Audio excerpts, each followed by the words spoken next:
जय हिंद दोस्तों। आप देख रहे हैं प्रयागराज एजुकेशन के यूट्यूब चैनल को। मित्रों, आज हम लोग मुगल काल चित्रकला के बारे में पढ़ेंगे। मुगल कालीन चित्रकला और इससे संबंधित प्रश्नोत्तरी को सॉल्व करेंगे। मुगल कालीन चित्रकला के बारे में हम लोग जानते हैं कि ये 1526 ईस्वी से शुरू करके 1707 ईस्वी तक चलती है। 1526 ईस्वी का अर्थ है बाबर का भारत में आगमन। भारत बाबर का भारत में आगमन से लेकर के औरंगजेब की मृत्यु तक औरंगजेब की मृत्यु तक ये मुगल काल के चित्रकला के इतिहास को हम लोग पढ़ेंगे। हम लोग जानते हैं कि बाबर का आगमन 1526 ईस्वी में हुआ था और 1526 ईस्वी में आने के बाद इसकी मृत्यु हो गई थी 1530 ईस्वी में। इस बीच इसने कई युद्ध लड़े, जैसे कि पानीपत, घाघरा और खानवा, चंदेरी। इस तरीके से कई युद्ध लड़े थे इसने और अंत में अपनी सत्ता स्थापित करके मुगल वंश की स्थापना इसने 1526 ईस्वी में कर दिया। बाबर चित्रकला का बड़ा प्रेमी आदमी था और इसके पिता का नाम तैमूर उमर शेख था, जो कि फरगना प्रांत का शासक था। तैमूर उमर शेख। हालांकि कोई नहीं पूछेगा, हो सकता है पूछ ले कि इसके पिता मतलब किस प्रांत के शासक थे, तो ये फरगना प्रांत अफगानिस्तान में पड़ता है और ये तैमूर वंश से इसका संबंध था। अगर हम देखा जाए तो इसने अपनी आत्मकथा लिखी है जिसका नाम है तुजुक ए बाबरी। तुजुक ए तुजुक ए बाबरी, रुक जाइए। तुजुक ए बाबरी इसकी अपनी आत्मकथा थी। कभी कोई पूछ लेता है कि बाबर ने अपनी आत्मकथा तुजुक ए बाबरी किस भाषा में लिखा, तो इसने अपनी आत्मकथा को तुर्की भाषा में लिखा था। इसके समय में एक प्रमुख चित्रकार था जिसका नाम बेहजाद था, वो बड़ा फेमस है। और बेहजाद के बारे में इसने अपने तुजुक ए बाबरी में लिखा है कि ये दाढ़ी रहित चेहरे नहीं बना पाता था। दाढ़ी रहित चेहरे ये नहीं बना पाता था। दाढ़ी रहेगी तभी ये बना पाएगा चेहरों को। इसके साथ ही हम लोग देखते हैं हुमायूं को। अच्छा, एक बात और है कि बाबर अपने साथ कभी कभी पूछ लेता है कि किस पुस्तक को लाया था, तो बाबर अपने साथ में शाहनामा को लाया था। शाहनामा शाहनामा नामक ग्रंथ है, पुस्तक है, जो कि इसने अपने साथ लाया था, बाबर लाया था। अब आगे चलते हैं, हम लोग देखते हैं हुमायूं के बारे में। हुमायूं हुमायूं बाबर का बड़ा लड़का था। इसके कुल 4 पुत्र थे। सबसे बड़े का नाम तो हुमायूं था। इसके 3 और भाई थे, कामरान, अस्करी और हिंदाल। उन सब के बारे में कोई नहीं पूछेगा, कामरान, अस्करी और हिंदाल के बारे में। हुमायूं के बारे में पूछेंगे। हुमायूं का कार्यकाल ये भी खत्म हुआ 1530 में। 1530 से इसका 1540 तक एक बार चला था, फिर उसमें चौसा का युद्ध में शेर शाह सूरी ने इसको हरा उरा दिया था। 1530 से 1540 तक इसका एक बार चला शासनकाल। फिर अपना ये गया, भाग भाग होके के वापस आया तो 1555 में। तो फिर 1555 में आता है और 4-6 महीने अपने रहता है, 1556 में खत्म हो जाता है। इसकी लीला ही समाप्त हो जाती है। लेकिन ये अपना चित्रकला का बड़ा प्रेमी आदमी था। तो इसने एक बार ये जब जा रहा था तो अपने साथ ये जहाँ भी जाता था, चाहे युद्ध में या कहीं, अपने साथ एक लाइब्रेरी रखा करता था अपने साथ में। चित्रकारों को अपने साथ में रखा करता था और अन्य को भी अपने साथ में। जब जानते हैं जब राजा साहब चलेंगे तो बड़ा काफिला इनके साथ में रहेगा, तो इस तरीके का अपने रहता था। तो जब एक बार ये जा रहा था तो इसने देखा कि एक इसके मतलब जहाँ कारवा रखा हुआ था तो वहाँ पे एक पक्षी, कबूतर कबूतर आके बैठ गया इसके खेमे पे। तो ये क्या किया कि हुमायूं ने इसको पकड़वा करके उसके पंख काट दिए, कबूतर के कबूतर के पंख काट दिए और उसको अपने हाथ पे रख के चित्र बनवाए वहां से। उसके बाद उसको छोड़ दिए उड़ने के लिए। जब पंख काट दिए तो उड़ेगा कहाँ से, तब बेवकूफ़ आदमी था। तो बाद में मर ही गया होगा वो, क्या करेगा। चलिए, तो अब इसने क्या किया, हुमायूं के बारे में देखिए। हुमायूं के शासनकाल में भी कुछ प्रमुख चित्रकार थे। तो उन उन प्रमुख चित्रकारों ने इसके समय में कुछ ग्रंथों की रचनाएं की थी। जैसे दास्तान ए अमीर हमजा और दूसरी ग्रंथ है अजमनामा। दास्तान ए अमीर हमजा ए अमीर हमजा और दूसरी हजमनामा। यहाँ पे मैं लिख दे रहा हूँ, दूसरे पेज में लिख दे रहा हूँ। हजमनामा की इसने रचना की थी।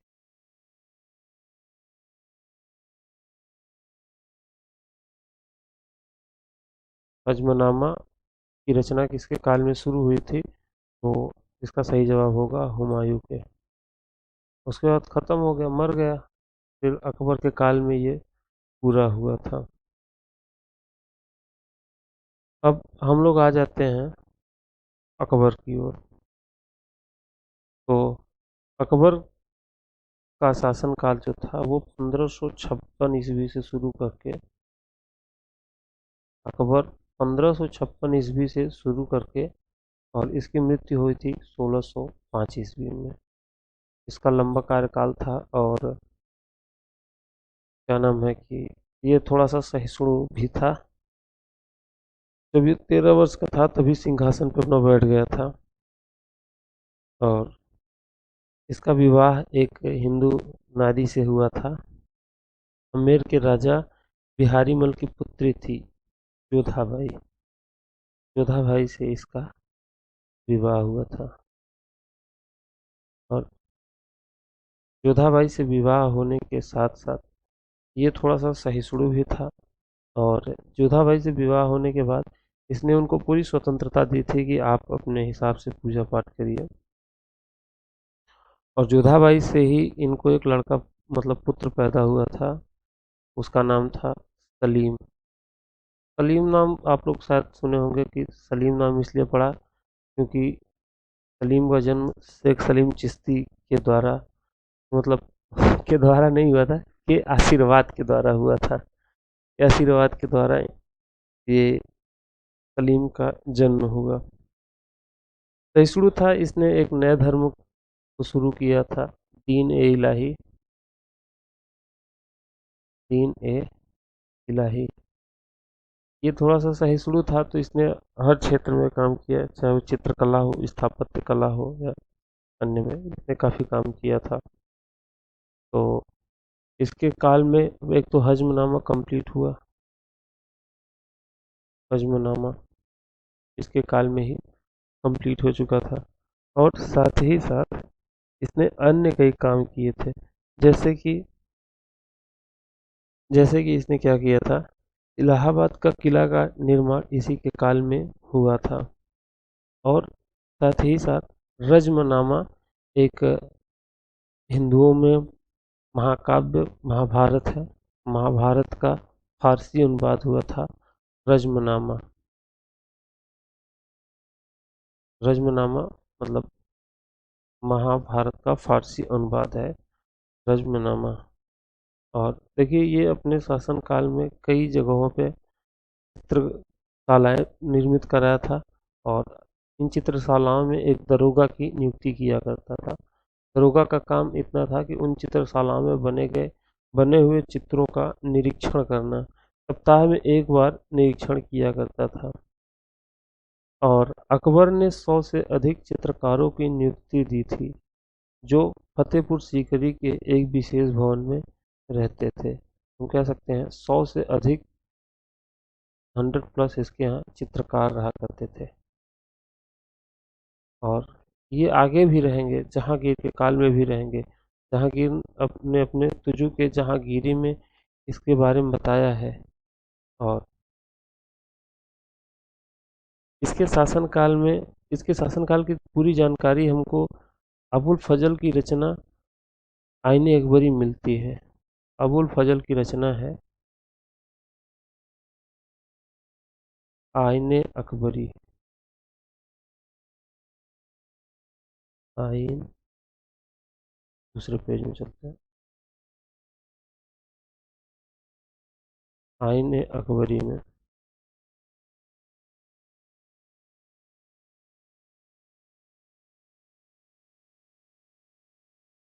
अकबरी, ये अबुल फजल की रचना है, आप लोग तो जानते होंगे।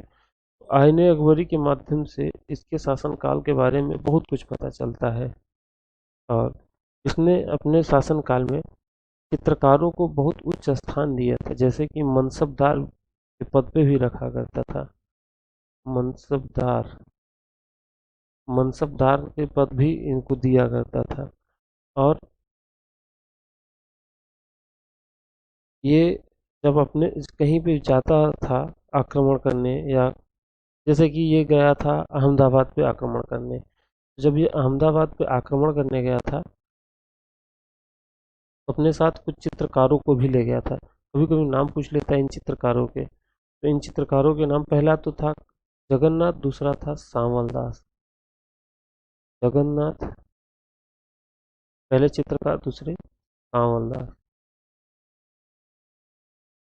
सांवल दास, ये दो चित्रकारों को अहमदाबाद मतलब गुजरात में जब ये आक्रमण के लिए गया था, तब ये,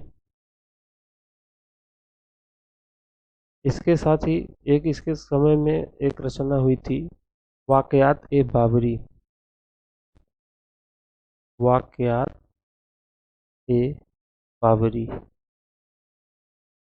वाकयात ए बाबरी, तो बाबरी शब्द से बाबर के काल को न समझ लीजिएगा, ये अकबर के काल की बात हो रही है। तो इसके काल में इसकी रचना हुई थी। और इसमें यह बताया गया है कि इसके शासनकाल में 19 चित्रकार हिंदू थे। 19 हिंदू चित्रकार थे और 3 मुस्लिम चित्रकार थे, जो प्रमुख चित्रकारों में। यहाँ से हम देख सकते हैं कि ये सहिष्णु भी था, हिंदू चित्रकारों को भी रखा करता था। लेकिन ये आईने अकबरी में कुछ अलग ही लिखा हुआ है। आईने अकबरी में, आईने अकबरी में लिखा हुआ है कि 13 हिंदू चित्रकार थे और 4 मुस्लिम चित्रकार थे। आईने अकबरी में ऐसा लिखा मिलता है। आईने अकबरी में यह भी सूचना मिलती है कि इसने अपने मतलब चित्रकारों में सभी जातियों और कई देशों के चित्रकार भी रखे हुए थे। अब उनके नाम नहीं पूछता, लेकिन कुछ प्रमुख चित्रकार हैं। कुछ प्रमुख चित्रकारों के नाम में थोड़ा सा आप याद रखिएगा। कुछ प्रमुख चित्रकार हैं, उनके नाम, जैसे कि अभी आपने देखा सांवल दास, जगन्नाथ, दो के नाम तो हो गए, सांवल दास, जगन्नाथ। इसी के साथ बेजात भी था। बेजात के साथ मीर सैयद अली,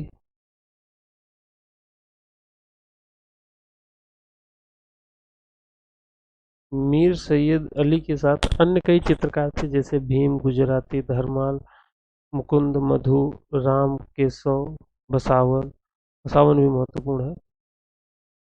बसावन उस समय मतलब इसका कद कम था, लेकिन जब बाद में जहांगीर के काल में पहुंचता है तो इसका क्या नाम है कि छवि बढ़िया हो जाती है। इस तरीके से इसके काल में कई चित्रकार थे। तो आगे अब काल आता है,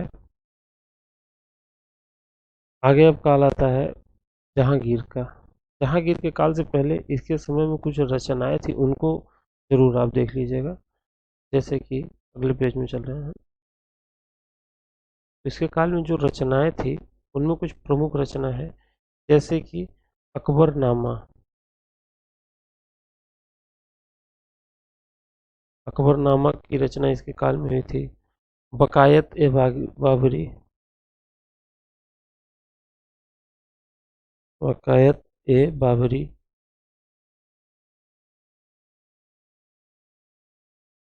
वकायत बाबरी के साथ तारीख ए खानदान ए तिमुरिया। तारीख ए खानदान ए तिमुरिया, ये इसके काल में रचना हुई थी इनका। और साथ ही साथ बाबरनामा का फारसी अनुवाद हुआ था। बाबरनामा का फारसी अनुवाद। तो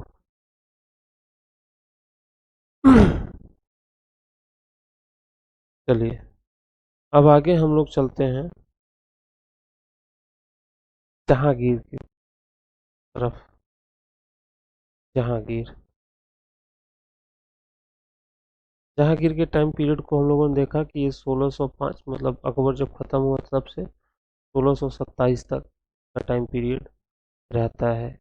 इसके काल में चित्रकला अपने चरम पे पहुंची थी। हम कह सकते हैं चित्रकला का स्वर्ण युग यही है, जहांगीर का काल। जहांगीर ने अपनी आत्मकथा लिखी थी, जहांगीरनामा।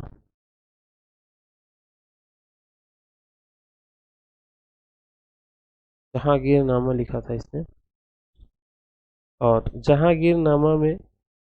जहांगीरनामा के बाद जहांगीरनामा में इसने लिखा था कि इसके समय में एक प्रमुख चित्रकार था, उस प्रमुख चित्रकार का नाम अबुल हसन था। अबुल हसन। अबुल हसन इसके समय का प्रमुख चित्रकार था। इसके साथ ही मनोहर भी था। मनोहर। मनोहर के साथ, अच्छा, अ, अबुल हसन ने एक प्रमुख चित्र बनाया था, बैलगाड़ी के चित्र।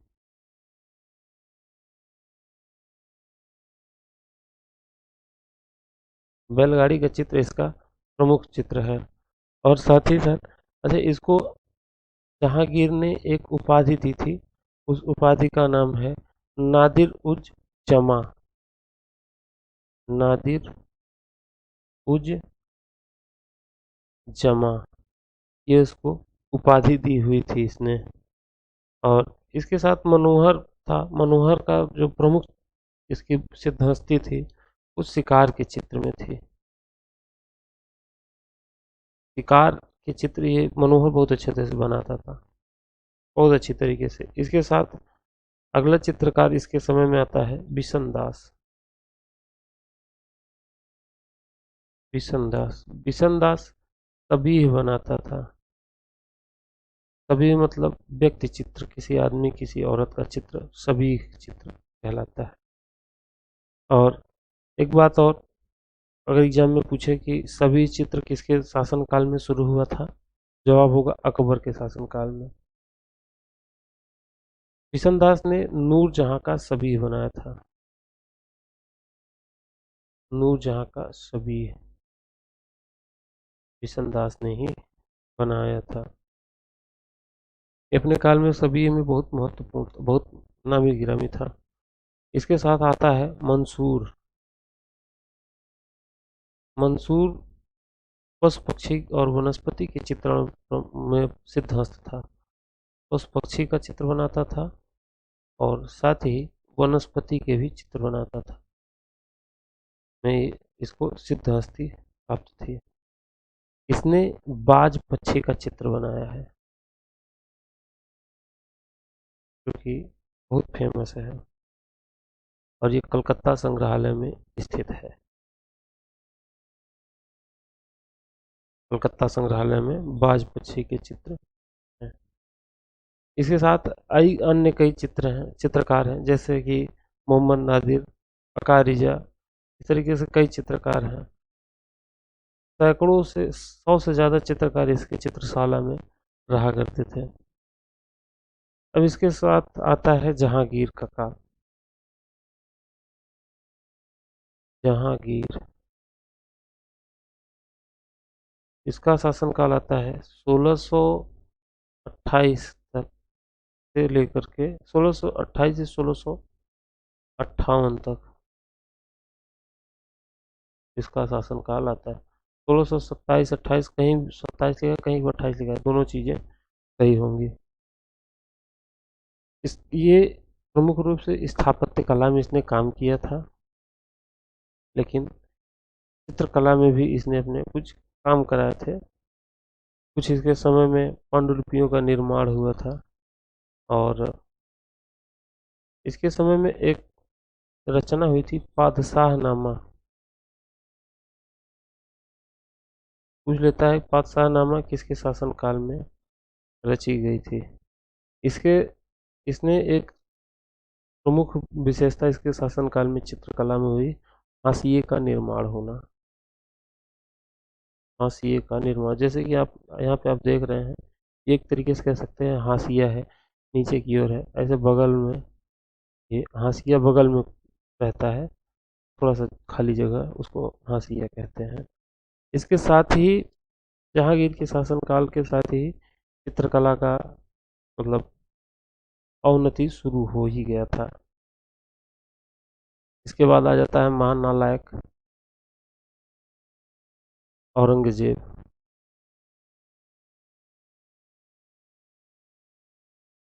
औरंगजेब मतलब ये इतना बेवकूफ आदमी था, मतलब जो बना है उसको भी इसने मिटवा दिया। कुछ तो बनवाया नहीं, जो बना था उसको भी इसने मिटवा दिया। जैसे कि जो किला था, किलों के बाहर जो चित्र बने हुए थे उनको इसने मिटवा दिया, और जो अन्य मंदिर थे मंदिरों को इसने तोड़ ताड़ दिया। और साथ ही साथ जैसे कि शाहजहां के काल में आम दीवाने खास बने था, तो दीवाने खास को इसने अपना, उसमें भी जो चित्रकारिता हुई थी उसको भी इसने तोड़ दिया। तो ये कुल मिला के तोड़ने का ही काम किया। लेकिन फिर भी इसके शासनकाल में इसके जब बच्चा था तब से लेकर के वृद्धावस्था तक में चित्र इसके उपलब्ध हो जाते हैं। इसके साथ ही अन्य चीज़ें समाप्त होती हैं। मुगल शैली की कुछ प्रमुख विशेषताएं हैं। मुगल शैली की कुछ प्रमुख विशेषताएं हैं, उन विशेषताओं के बारे में थोड़ा सा देख लीजिए। इनमें रंग रंग के बारे में कहा जाए तो इनमें एक विशेष प्रकार के रंग, मतलब आप देख सकते हैं कि इन 3 प्रकार के रंगों का इस्तेमाल ये किया करते थे। एक है वानस्पति रंग, दूसरा दूसरा रासायनिक रंग का भी इस्तेमाल ये किया करते थे, और तीसरा खनिज रंगों का भी इस्तेमाल ये किया करते थे। जो मिल गया उसी से कर दिए। इनके काल में छाया और पर्दाच से भी चित्रण होते थे, छाया चित्रण बनने लगे थे, छाया पर्दाज के माध्यम से भी चित्रण किए जाते थे। इनके शासनकाल में मतलब मुगलों के शासनकाल में एक प्रमुख विशेषता थी हाशिया। हाशिया मतलब बताया कि आपको अगल बगल स्पेस छोड़ देना। तीसरी बात, ये स्थिति जन्य लघुता या परिप्रेक्ष्य के माध्यम से भी इनके काल में चित्रण हुआ था। स्थिति जन्य लघुता, या हम कह सकते हैं परिप्रेक्ष्य। स्थिति जन्य लघुता और परिप्रेक्ष्य का मतलब यह है कि पास की वस्तु नज़दीक, दूर की वस्तु छोटी बनेगी। पास की वस्तु बड़ी बनेगी और दूर की वस्तु छोटी बनेगी, जिससे कि लगेगा कि जो वस्तु छोटी है बड़ी की तुलना में वो दूर है। यही है स्थिति जन्य लघुता। इसके साथ ही इनके काल में भवनों में भी चित्रकारिता की गई। साथ ही साथ इनके काल में चित्रों में नाम पता लिखा जाने लगा, जिसने बनाया अपना नाम वो लिख सकता है। आलेखन शुरू हो गया था। आलेखन के साथ साथ ये इनके शासन काल में जब चित्र बनते थे, वस्त्र और आभूषणों में देख सकते हैं, तो वस्त्र और आभूषण में, आभूषण तो ये पहनते ही थे, लेकिन वस्त्रों में कह सकते हैं कि चाहे स्त्री हो चाहे पुरुष, चोला पहनते थे। चोला मतलब होता है सर से लेके लगभग पैर तक पूरा एक ही, मतलब गर्दन से पैर तक एक ही कपड़ा होता था, इसे चोला कहते थे। और इनके काल में एक प्रमुख विशेषता ये थी, चित्र हमेशा एक चश्म चेहरे के बने हैं। एक चश्म चेहरे के चित्र। इनके शासनकाल में कोमल और बारीक रेखांकन का इस्तेमाल किया गया है। इनके शासनकाल में बारीक रेखांकन किया गया है। साथ ही साथ पुष्प के भी चित्रण किए गए हैं। इनमें मतलब इंसानों के चित्र बनाना मना है, तो अब किए जा रहे थे अपना। प्रकृति चित्रण किया गया है। चित्रों में साज सज्जा की गई है।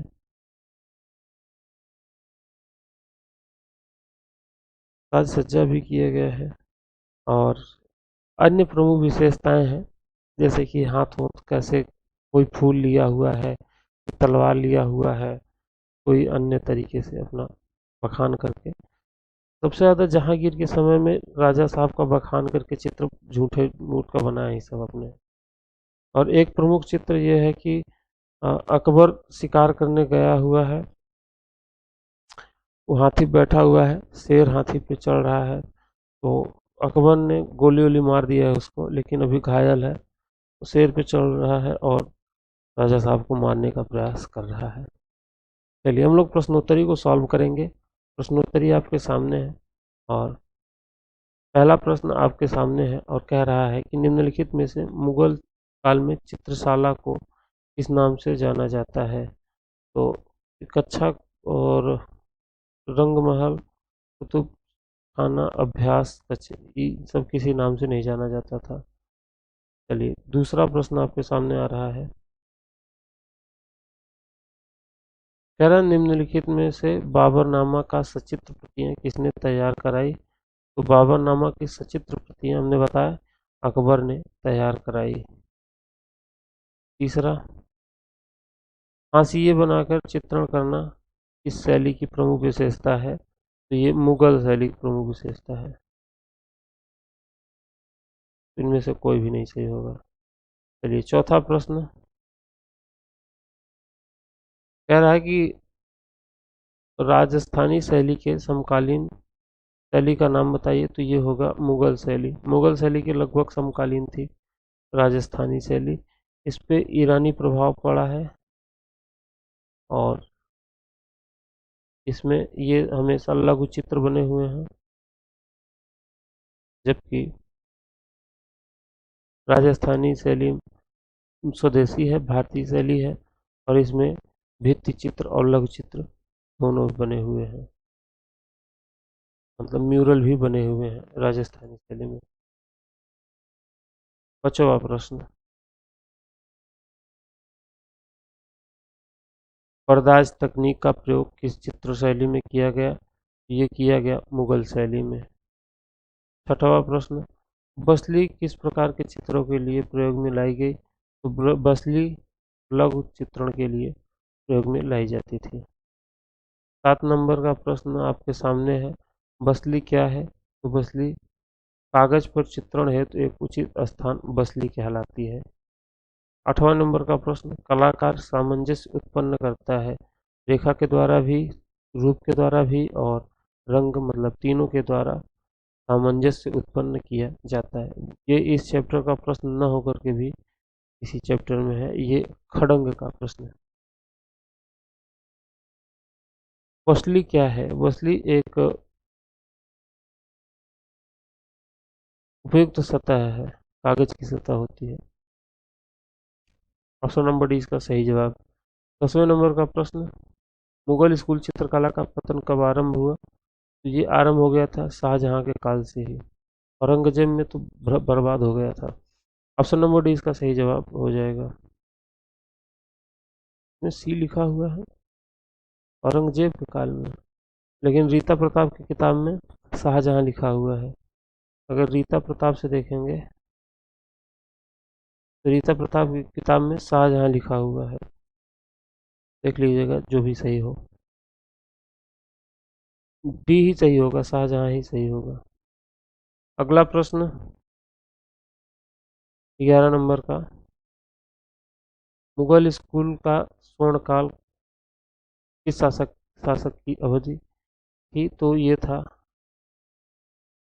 अब देखिए यहाँ पे भी गलत है, ये होना चाहिए जहांगीर। ऑप्शन नंबर 20 का सही जवाब होगा। 12 नंबर का प्रश्न, ईरानी और राजस्थानी शैली के समन्वय से मुगल शैली का निर्माण हुआ था।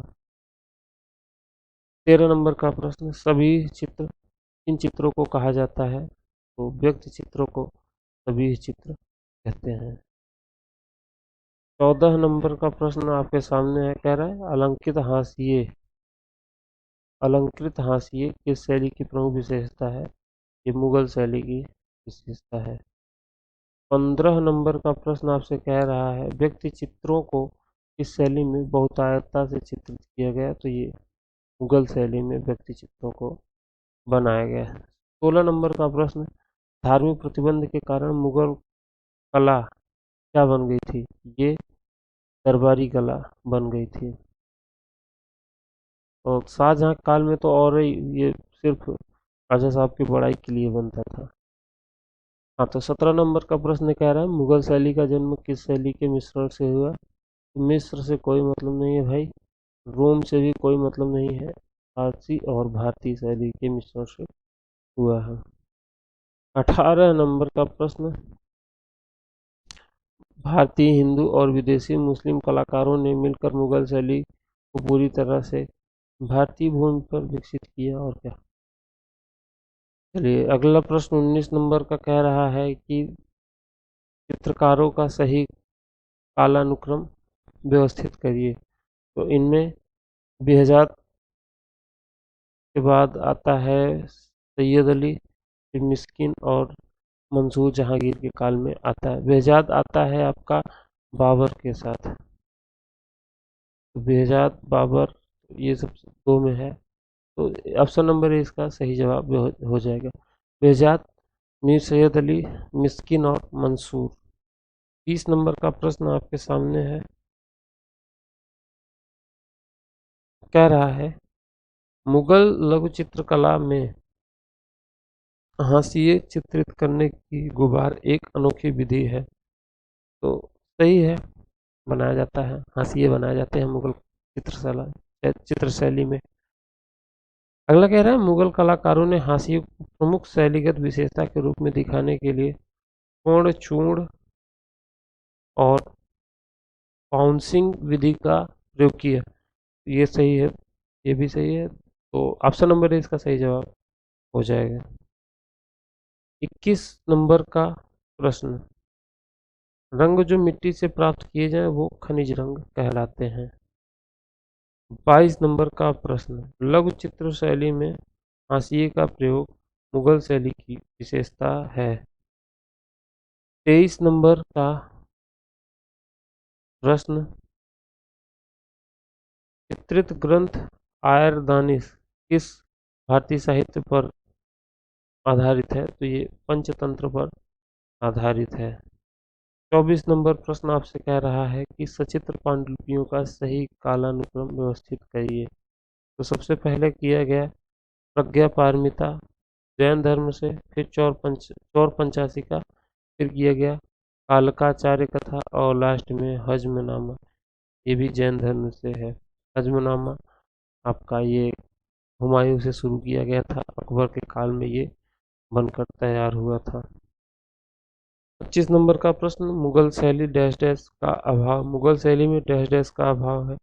तो इसमें नारी सभी नहीं बने हैं, जबकि राजस्थानी शैली में नारियों का चित्रण किया गया है। ऑप्शन नंबर सी इसका सही जवाब हो जाएगा। तो देखिए, अभी अब वीडियो ज़्यादा लंबा होता चला जा रहा है और 25 प्रश्न आज हो गए हैं।